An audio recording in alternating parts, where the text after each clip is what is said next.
halnya semua jenis kecanduan ya teman-teman, seorang shopaholic seringkali menggunakan belanja sebagai cara untuk meredam emosi yang tidak menyenangkan dan mengisi kekosongan emosional.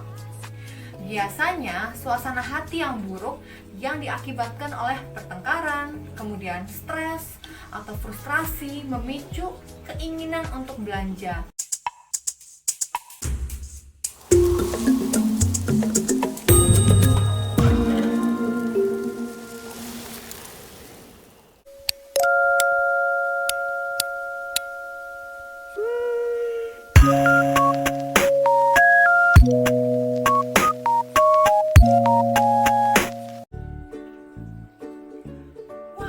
Lagi big sale, ya ampun, ada tas, kosmetik, baju, ya ampun semuanya branded. Ya Allah, ya udah deh, pokoknya sekarang gue mau beli semuanya, gue mau beli. Oke, yes. Halo, assalamualaikum, saya Putri Maya Sofia, saya seorang psikolog. Gimana teman-teman, semua kabarnya? Insya Allah dalam keadaan sehat walafiat ya. Nah, gimana nih? Kalian udah lihat tadi parodi yang saya buat gitu ya. Jadi seakan-akan menginginkan belanja yang banyak, yang gak ketulungan, pokoknya semua diskon pengen diborong. Ada gak kira-kira dari teman-teman yang seperti parodi di video sebelumnya? Nah, kalau misalnya ada, jangan bangga ya, tapi harus hati-hati. Nah, gimana caranya untuk hati-hati? Tonton terus video ini tanpa di skip-skip sampai habis. Teman-teman, banyak orang yang belum memahami tentang tanda dan cara mengatasi shopping addiction atau shopaholic. Padahal, perilaku kecanduan belanja ini umum terjadi. Nah, jika dibiarkan, shopaholic ini bisa menimbulkan beragam masalah dalam kehidupan penderitanya, baik secara ekonomi maupun sosial. Nah, kecanduan belanja atau shopaholic termasuk salah satu jenis gangguan kontrol impuls dalam membeli sesuatu hingga saat penderitanya semakin meningkat seiring dengan perkembangan belanja online. Orang yang kategori sebagai shopaholic menjadikan belanja sebagai cara utama untuk mendapatkan kepuasan dan kebahagiaan.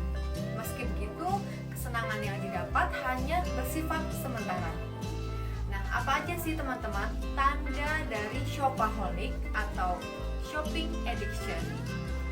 Shopaholic ini seringkali dialami bersamaan dengan gangguan mental lain seperti gangguan cemas, depresi, gangguan obsesif kompulsif atau OCD, atau binge eating disorder. Nah, binge eating disorder ini insya Allah akan saya bahas di konten selanjutnya. Biasanya shopaholic mulai terlihat di akhir masa remaja dan awal dewasa di bawah usia 30 tahun. Nah, penyebabnya dari shopaholic atau shopping addiction ini bisa karena yang pertama, pola asuh orang tua. Pola asuh orang tua di sini yaitu terlalu memanjakan sejak individu itu masih kecil, yang akhirnya dapat membuat individu terbiasa nyaman dalam segala hal.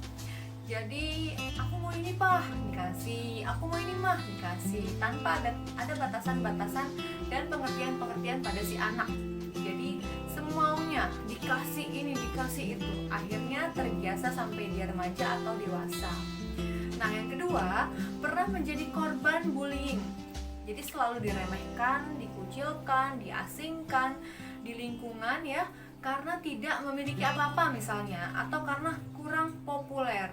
Jadi mau bergaul udah diasingkan, kamu nggak keren, kamu nggak cantik, atau mungkin nggak ganteng, atau mungkin kurang populer. Jadi membuat si individu menjadi minder teman-teman. Nah, akhirnya saat dia remaja dan dewasa, artinya setelah bisa sukses gitu ya, ia akan membalas perlakuan lingkungan dengan memuaskan dirinya, yaitu belanja secara berlebihan. Nah, ini kan bahaya ya teman-teman. Nah, kemudian yang ketiga, terlalu mandiri sejak kecil atau remaja. yaitu pernah mencoba usaha kecil-kecilan misalnya, kemudian nyaman akan hal tersebut dan berdampak sering berasumsi bahwa enak ya, gampang banget cari uang, aku bisa beli ini, bisa beli itu tanpa merepotkan orang tua. Dan di saat dewasa dapat untuk apresiasi diri gitu ya atas keberhasilan yang dimiliki. Misalnya aku kan ranking 1 nih dalam sekolah, atau mungkin aku berhasil nih dalam pekerjaan ini, dalam proyek ini gitu ya, mendapatkan nilai bagus dan lain sebagainya. Nah, aku pengen deh apresiasi diriku dengan belanja barang yang aku suka atau belanja makanan yang aku suka. Yang penting aku bisa puas untuk memberikan hadiah untuk diriku gitu. Nah, kesulitan atau bahkan tidak mampuan dalam mengontrol hasrat untuk membeli barang secara berlebihan adalah ciri utama seorang shopaholic. Sedangkan tanda atau karakteristik lainnya dari shopaholic yaitu yang pertama, memiliki self-esteem yang rendah atau overconfident. Nah, seorang shopaholic biasanya memiliki self-esteem yang rendah, sehingga dia sering melihat dirinya itu kekurangan akan sesuatu. Oleh karena itu, penderita shopaholic biasanya berbelanja dengan tujuan untuk merasa lengkap dan meningkatkan harga diri mereka. Atau overconfident, terlalu percaya diri. Aku bakal terlihat lebih keren, tambah cantik, tambah ganteng kalau aku punya barang tersebut. Jadi lebih memuaskan lagi diri sendiri, lebih percaya diri seperti itu. Kemudian yang kedua, merasakan kegembiraan yang intens setelah belanja. Seperti halnya semua jenis kecanduan ya teman-teman, seorang shopaholic seringkali menggunakan belanja sebagai cara untuk meredam emosi yang tidak menyenangkan dan mengisi kekosongan emosional. Biasanya suasana hati yang buruk yang diakibatkan oleh pertengkaran, kemudian stres atau frustrasi memicu keinginan untuk belanja. Jadi buat teman-teman yang terlalu capek dalam dalam pekerjaan, dalam kuliah, dalam sekolah, atau mungkin ada permasalahan dalam keluarga dengan pasangan dan lain sebagainya, diusahakan sebaiknya tuh ada pengalihan yang positif gitu teman-teman. Jadi kita tidak sampai muncul hasrat untuk berbelanja yang berlebihan sampai mengganggu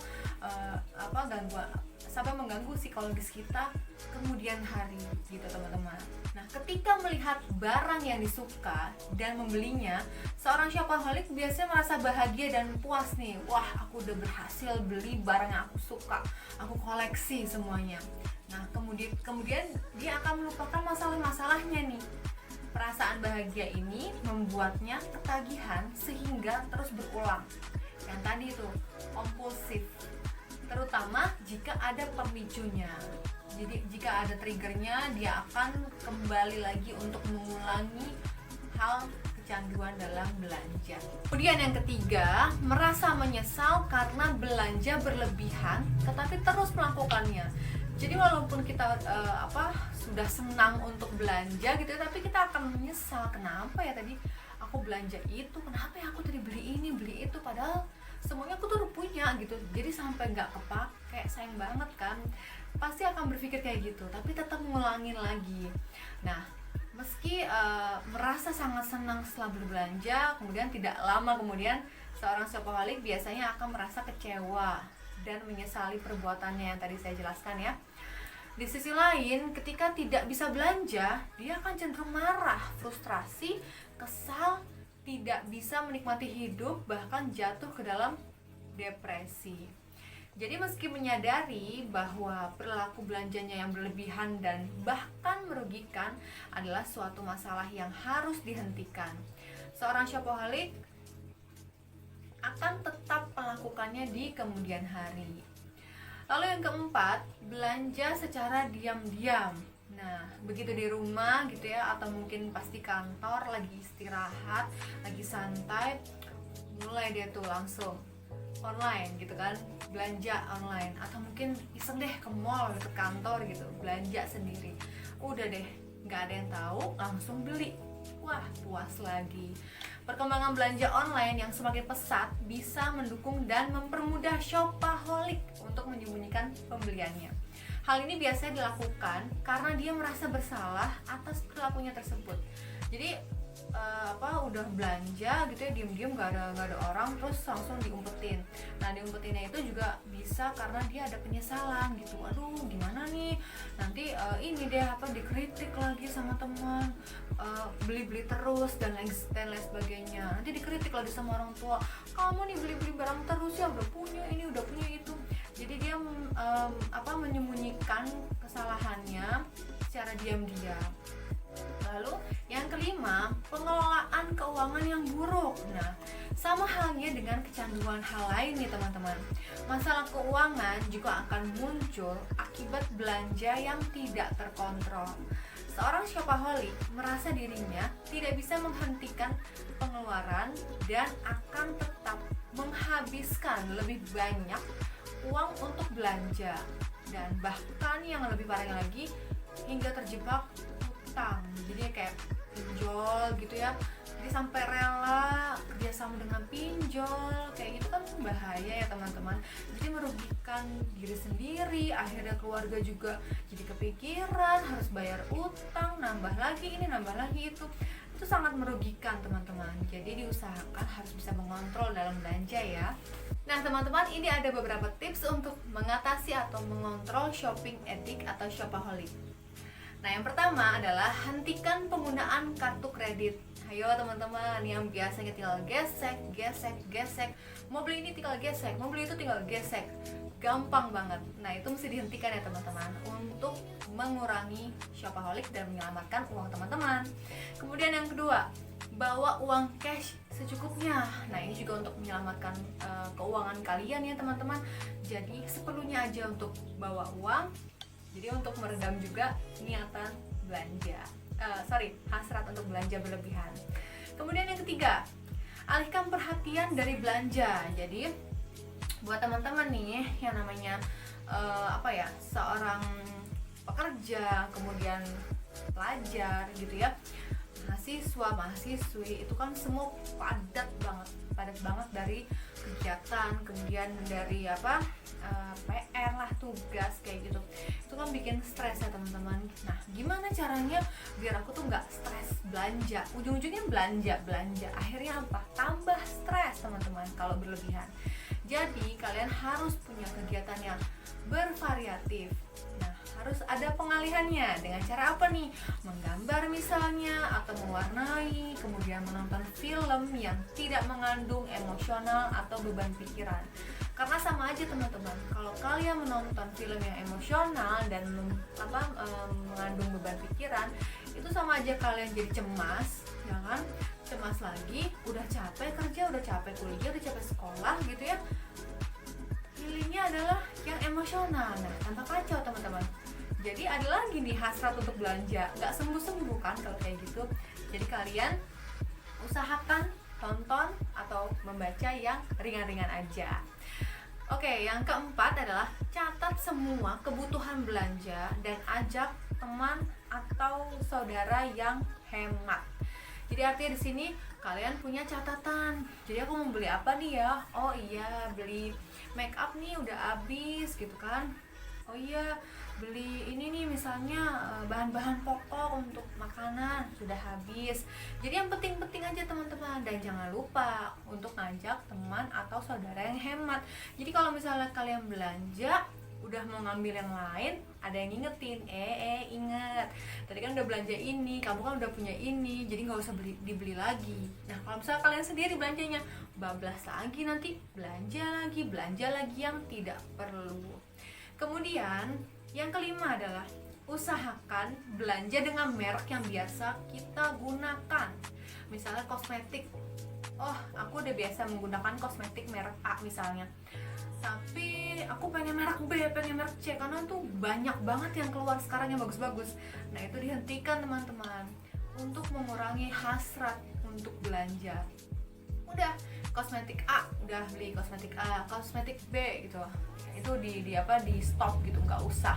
Terus baju, ya udah baju A aja gitu. nanti kalau misalnya ada tren apa ya boleh sekali-sekali aja, tapi tidak untuk jadi hobi gitu ya teman-teman. Kemudian kecuali kalau barangnya kosong misalnya, oh ya kosmetik yang biasa aku beli mereknya lagi kosong nih barangnya, nah itu mau nggak mau beli yang merek lain, seperti itu teman-teman. Lalu yang keenam, membuat tabungan deposito untuk menyelamatkan uang Anda. Jadi tabungan deposito ini digunakan untuk keperluan yang darurat, dan untuk mencairkannya pun juga butuh proses gitu ya. Jadi kita masih terselamatkan lah untuk keuangan kita gitu. Kita harus ke bank dulu, harus ini harus itu gitu teman-teman. Lalu yang ketujuh, membuat tabungan baru. Nah otomatis kan pinnya baru teman-teman, buat pin lagi kan. Nah ini buat pin yang tidak diketahui oleh kita, jadi kita serahkan ke keluarga yang dapat kita percaya.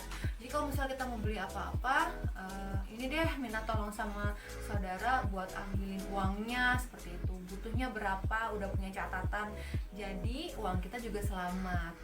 Nah kemudian catat pengeluaran setiap harinya, ini juga perlu ya teman-teman. Jadi kayak misalnya aku udah belanja kosmetik apa nih, berapa pengeluarannya lipstik, terus bedak dan lain sebagainya, itu semua kalian harus catat.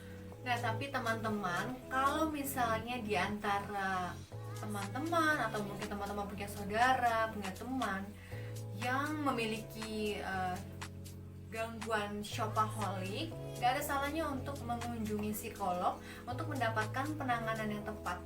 Profesional tidak hanya dalam pekerjaan dan pendidikan saja teman-teman, tapi profesional juga untuk hidup sendiri.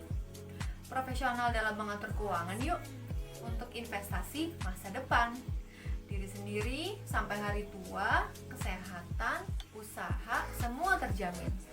Keluarga, kita bisa membantu istri, membantu suami, dan juga masa depan anak. Coba untuk memanage keuangan kita dengan baik dan beli yang diperlukan. Dan juga jangan lupa nih teman-teman untuk menyisihkan zakat ke orang-orang yang membutuhkan. Belajar hemat bukan pelit, daripada mubazir itu sama aja memupuk pribadi menjadi arogan dan kurang bersyukur. Baik teman-teman, terima kasih sudah menonton video ini sampai habis. Insya Allah bisa bermanfaat buat kita semua. Jangan lupa untuk di like, subscribe di channel ini, kemudian di share sebanyak-banyaknya ke sosial media dan teman-teman lainnya.